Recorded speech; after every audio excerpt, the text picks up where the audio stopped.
Hi everybody, I am Lady Stars and Fire, and this is the weekly healing messages for December 12th until the 19th. Now, this week, we're going to have a full moon, and it's going to be in Gemini, so right there says a lot. But before I go into any of the astrology, in case you've never watched the video before, I call it the healing messages because I give a little bit of information that is given to me from Spirit itself, as well as a little bit of astrology. Sometimes Spirit has picked some of those parts out as well. And then I do the runes. So I give you that information, and what I've done is I've asked for the best healing guidance for any and all of us who watch the video to help us move forward positively. It's that simple.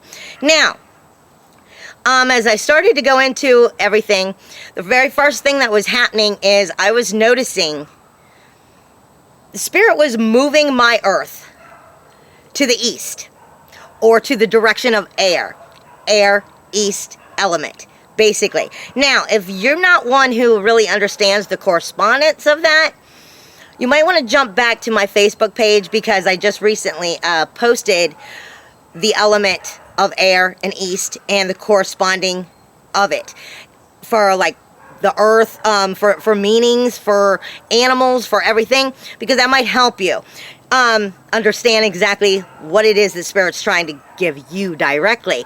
It usually has a lot to do with the beginning.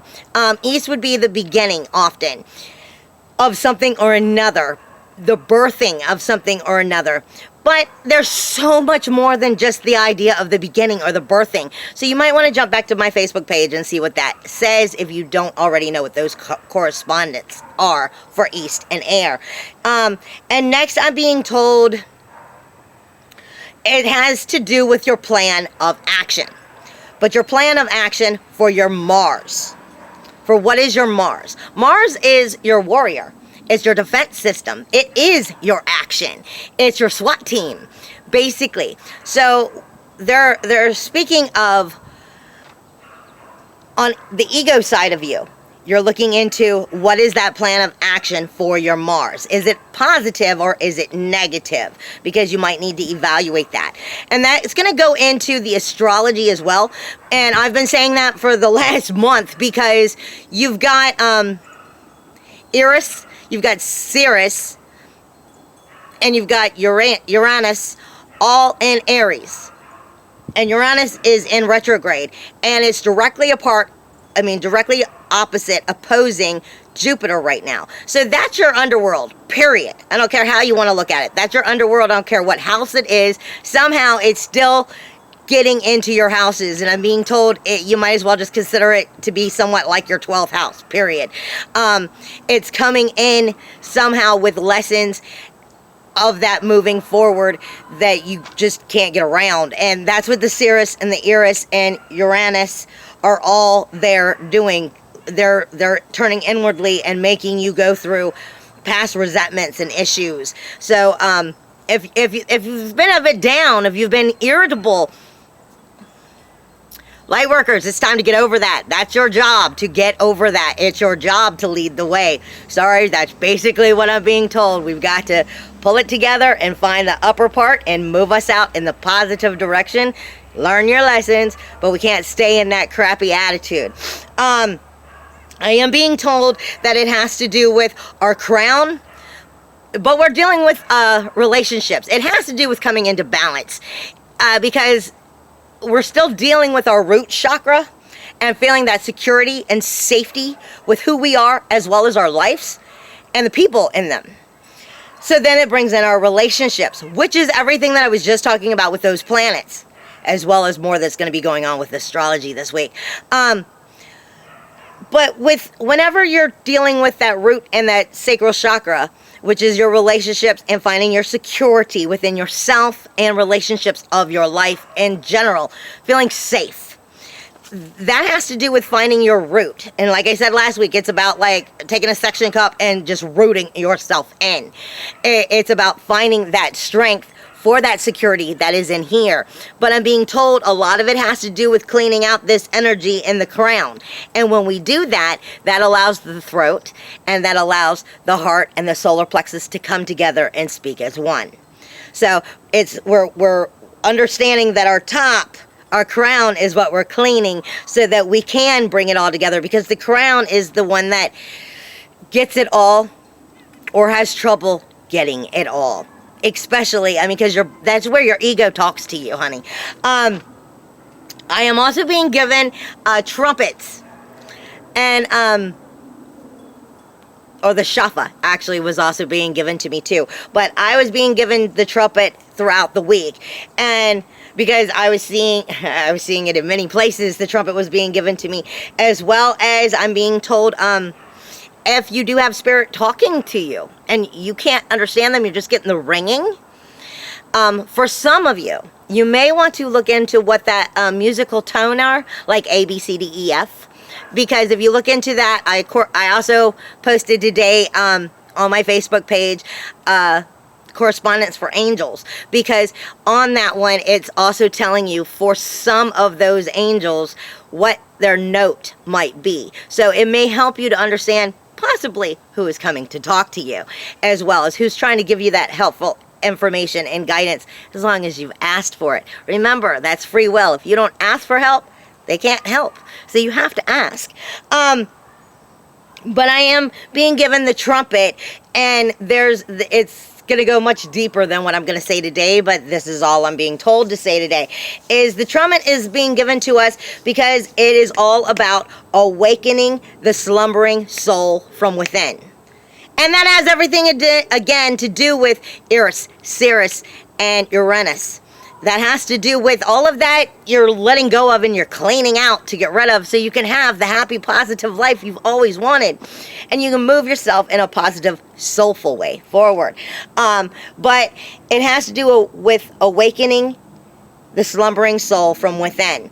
That is the trumpet. But the trumpet also speaks to us of being called to assembly, being called to attention, being called for our voice, as well as the voice of the Creator and hearing it, the voice of God, the voice of the universe, however it is you want to see it. That's not my job to tell you how to see it.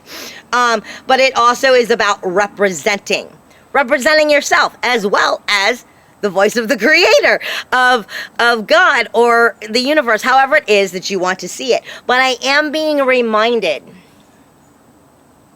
for all of us who have woken up, who are starting to come into our gifts in any way, shape, or form, that representing also reminds us we are to represent the fact that our messages, our gifts might be activated. We might be able to receive those messages. We might be able to help others as well as ourselves through those gifts, because we're becoming enlightened, because our third eye is open. However, we still are of this world, and the messages are coming from spirit and from soul itself. So represent that as well, is what I'm being told.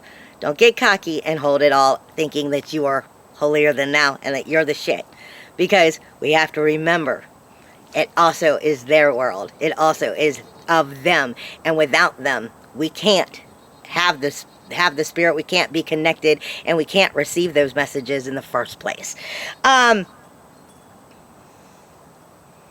I'm being told also with the trumpet that you are that calling of assembly, that calling of that assistance, that calling of representing and standing up, also has to do with coming to the future, coming now to the present wholeheartedly. Now, I tell people all the time, wholeheartedly does not mean full in your emotions, because that's being driven by an emotion, which could be fear, which could be anger. Those could be negative and of ego. It is wholeheartedly. It's coming from a balanced standpoint of soulfully seeing what is right and the truth. That is wholeheartedly. It feels a lot like water in here when you start to get it right, just like flowing water. But I'm being told to come to the present, come aware, and come in your consciousness as well as understanding. Light workers, I'm being told, again, it's time for you to get to work. And I'm being given the number 70. But I'm being given the number 70 because it goes with the next part of what I'm going into about. But 70 also, a long way about it, is coming into your alignment. Coming into your alignment so that you can come into your full soul purpose. And that's what all of this is about. If you're coming into your soul purpose, you're on the right path. The next thing is the reason I went into all of that is because without really going through that, it would have been harder to explain this next part. I'm being given, again, Hebrew letters. And like I said, I'm often being given Hebrew letters, and I usually go straight to the Torah, when I try to explain. But that can be very hard for a lot of people to understand. So I try to break it back into the most easiest, simplest understanding, so that I don't confuse anybody. And the letter that I'm being given for this week is Ayin. And Ayin, basically, is exactly what it's talking about. The eye. It is, the eye is always watching. The ever-opening eye. The endless circle. But what it comes down to being about is recognition of divine providence. Of control of that cycle. And that you are always being watched over and, if asked, being guided. You have to ask to get that guidance. And then be open-minded enough to receive it. Not only look to the left, because you're sure the answer is on the left, when your angels are jumping up and down on the right going, would you just look this way? It is all about recognition of that divine providence. Now, I'm being told, when I look into it, it's also saying that a lot of that has to do with 3 stages. The first one being submission. The second one being separation, where a lot of times we get in that idea that we are separated from the universe. We are separated from the Creator or God, however you want to see it, from our loved ones who have passed, from spirit in general. We have that idea we are separated because we don't see them. But you have to have those 3 stages, is what Ayin is speaking about. You have to have submission. You have to have that separation so that you can come into sweetening. Sweetening is the secret of Ayin, because without it, you can't have the awing. When you're in awe, oh my God, wow, I've learned something. That's amazing. You can't get that sweetness of the awe if you don't have the submission and the separation. I'm also being told it is the eye, like I said, it is the eye of the soul. That is looking for the unification of all things, sanctity, as well as blessing. It is the vessel of the nun receiving the blessing. It is the awing. Now, the nun, I've been talking about in the last few readings for a while. The nun in Hebrew is, long story short, it is the fish in water who's learning a lesson, who feels, who gets to learn humility so that they can rise up above and be the better person. Only the individual unassuming whom has humility is fit to acquire the crown. This is what we're talking about, going all the way back to the crown. Only the individual unassuming whom has the humility from the nun is fit to acquire the crown, which is bringing the awing. Another way of looking at it is the eye, the third eye, also is what it speaks of. It says, our commandments shall be between the third eye. And then it speaks to us also in the sense of looking at the boar itself in a forest can be something that can attack you. However, you have to remember, a boar in the water cannot swim, therefore is harmless. This all has to do with the eye. The eye is reminding us, one eye on the higher prize, on the heavens, on the glory of the unification, of the wholeness, of the oneness, and one eye still here on earth. The separation, yet together. Both of them. And I have information coming through my right eye right now, which would be of earth and of that ego. I'm also being told a lot of this will deal with ego, relationships, and grief. And I'm being told that it has to do with that action of your Mars as well as Jupiter energy. Of allowing it to grow. Are you going to allow it to grow egotistically or soulfully? Are you growing through this and moving forward? Or are you going to go backwards? Is what this comes down to. Now, for the week in astrology, the full moon is in Gemini, and it is on Tuesday the 13th. Now, in Gemini, we kind of like see two sides of everything. It's about duality. You're fickle. You're full of wonderment and curiosity. You're going to be a lot of restlessness during this energy. We're scattered thinking, and we're very good with our communication because it's also ruled by Mercury. However, Mercury is about to go into retrograde. So Mercury right now is also speaking to us of the shadow. So it might be picking at some of those darker things. So you got to remember that, even though that communication flowing right out of your mouth very easily, we got to remember we're in that shadow, because on the 19th, on Monday next week, is when it goes retrograde. And it will be going retrograde in Capricorn with Pluto. Yeah, okay, I was double checking my notes. And Pluto is all about change. It's all about death, decay, and destruction for renewal, for regeneration, and for rebirth. So it's about change, basically. Mercury being in retrograde in this sign also brings us to all being about inward change, inward structure, inward new creating, inward discipline, inward setting rules. Now, I don't care what house that is that it's going on in. That's still going to be some deep inward communication for you. Pluto went in to my 5th house right when I woke up. And I've been on that ride ever since, basically, because Pluto don't move anytime soon. So that change isn't going to be changing anytime soon. But the inward communication is only going to be here while it's in Capricorn with Pluto for these 3 weeks that we go retrograde.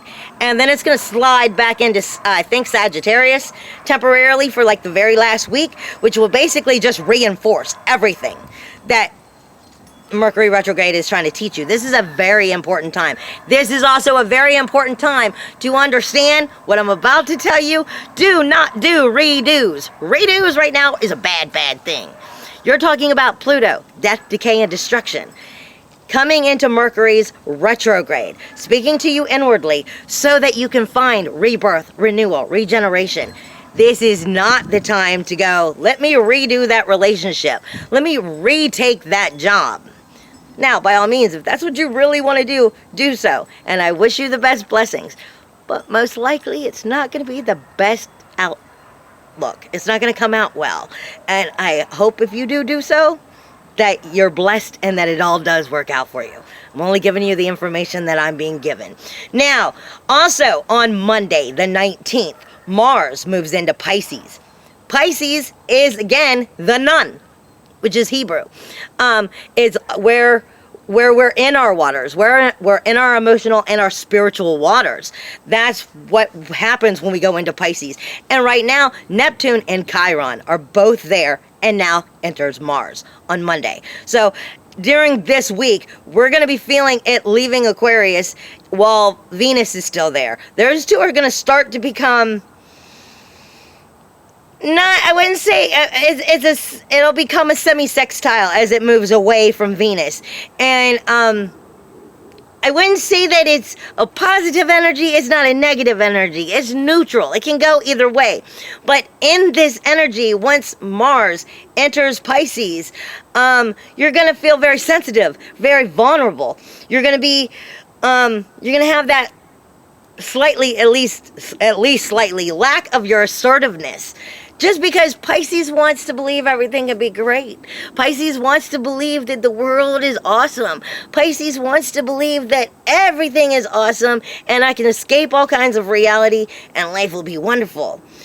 We want to escape when Pisces is there, especially with Neptune there, because that's your fantasy. That's where your magic is in the first place. And that can be an awesome thing, but you don't want to let your mind completely run away with you. right now, because you can be very imaginative right now. You can be very impressionable right now. You can be very indulgent right now, especially sexually. It can be very passive aggressive. So I'm just saying, don't do the redo. At least if you're going to try to do the redo, maybe postpone it and push it back so that you know you're in the right way of thinking until after it goes direct. And it's going to be there for 3 weeks. So I'm just trying to give you that heads up. Don't do redos right now. I'm hoping that it turns out well for you if you do. But I just want you to have the best, and I don't want you to make a mistake that you could have not made. And I'm being told right now, since so much of this has to do with that positive movement forward, to do with the eye, like I said, of iron, of coming into our sole purpose and moving forward in such a way. I'm being told also it has to do with the south and north nods in astrology. I've been seeing them everywhere.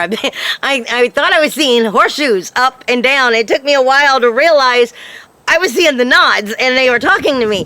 Because I kept thinking they were horseshoes and I was like, why are you flipping over? But then I finally realized it, and it has to do with right now, this whole energy that's going on has a lot to do with that movement and that Pisces energy with Mars moving in, Mercury's retrograde, with Ceres and Eris and Uranus, also in opposition of Jupiter and Libra. Everything has to do with relationships.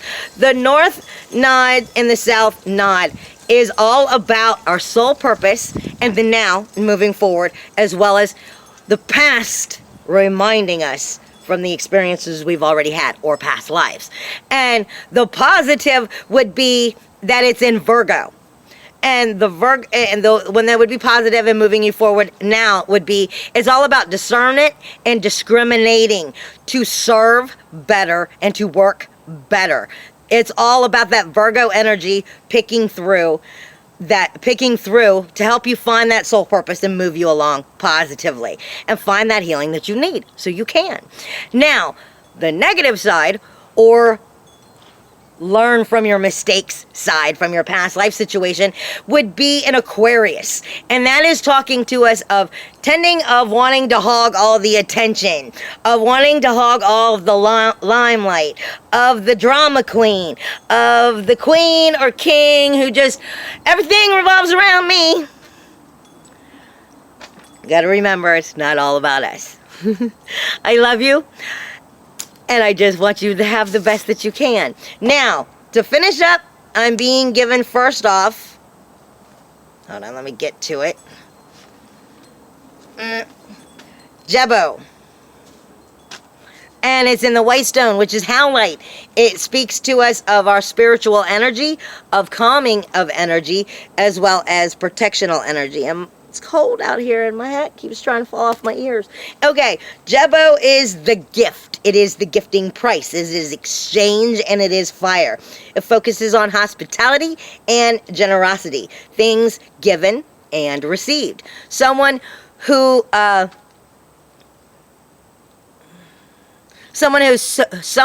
somehow feels controlled or kept hostage and by a situation. Someone who somehow feels or kept hostage by a situation because they're not learning that lesson. For whatever reason, they're not getting it. Or it is the reveal of someone's special gifts and that magical exchange. It is the symbol that shows us where something must be given back for where it has been received, or where something is returned for where it has been offered. It is the sacrifice and the generosity. It has to do with that humility. Again, humility as well as coming into the awing. It is marriage in one form. But marriage is not just as you think of it. Marriage is marriaging into something. It is the gift, the gifting, the receiving of unasked for gifts. It is the gift and its obligations. It is taken and receiving. It is given and taken. It is shared energy. It is serene ecstasy. It also deals with sexual magic because it is a fire element. It is the honoring of contracts and the giving of one's word, receiving graciously, and remembering above all, life itself, my love, is a gift. So receive it graciously. Then we go into the last one, because I've never had them only give me 2 runes before, but I'm trusting it because it came through so easily, is Induous, and it's coming in unconditional love. This is not rose quartz, it's rhodonite, but it is unconditional love, love of self, love of others. In